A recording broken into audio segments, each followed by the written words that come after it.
In fact, words are all we have to tell us what things mean. Just yesterday, as Linda was announcing about,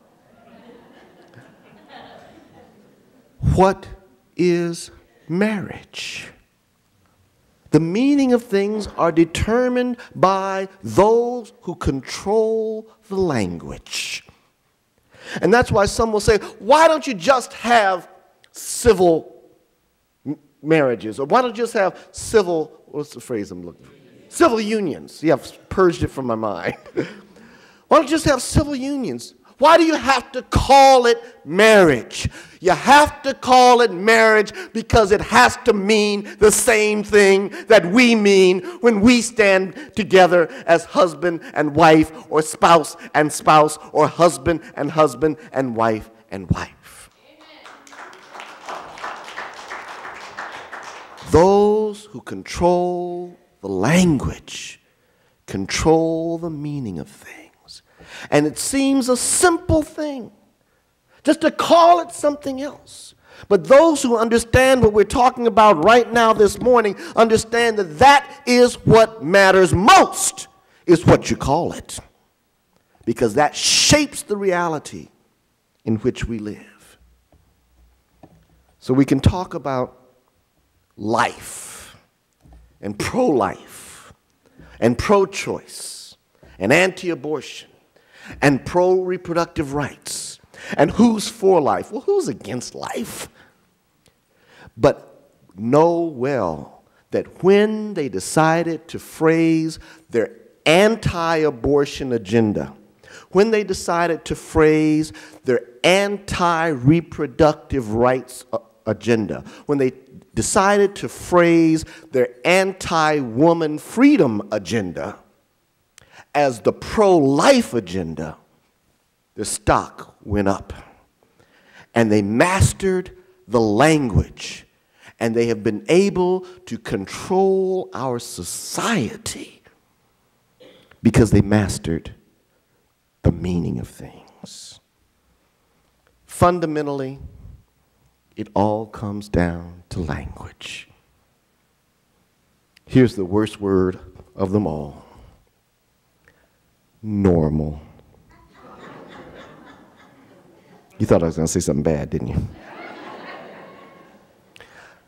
I was blessed with parents who refused to be and refused to allow me to be normal. In our house, conformity was a dirty word. Now, I had to struggle to achieve my parents' high expectations because, on the other hand, I was blessed with many, many, many normal features, according to those who control the language. I was noticeably abnormal in one particular way, in case you hadn't noticed. But other than that, I was normal in most ways. And so I've struggled all of my life to be abnormal. And some have said I've succeeded beyond my wildest dreams.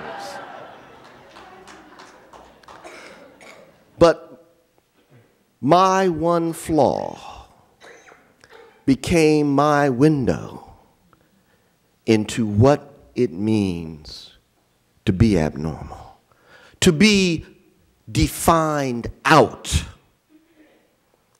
And that one flaw became not just a window, but my whole world through which I viewed everything else and everyone else.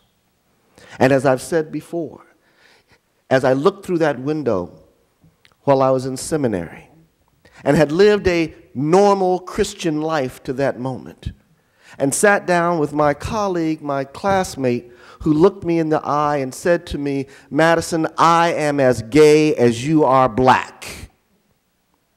Because I had lived my life through that window, I instantly understood what he meant. I believe that Jesus' fundamental mission in this world was to abolish normalcy.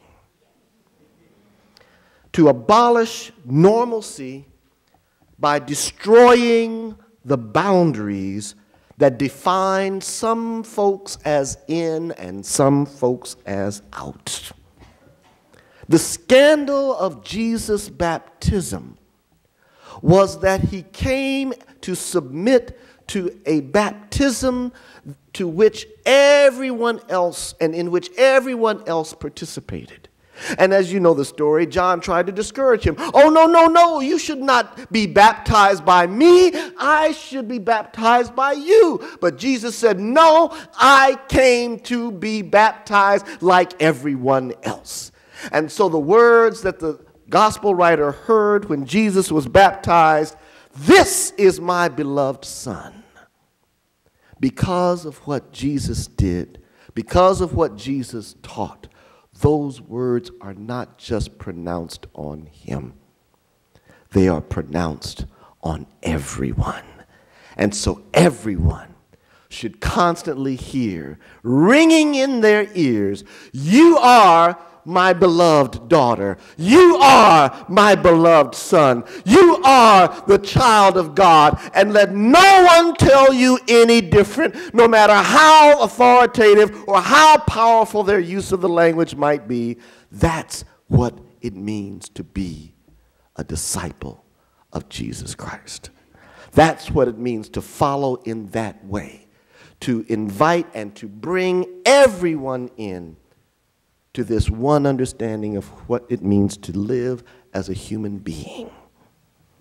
That's what I think Jesus' baptism means, that we are born again out of our normalcy and into an abnormal life. And life begins anew when we accept that. And by accepting that, we accept everyone as our brother and our sister. God bless you, and amen.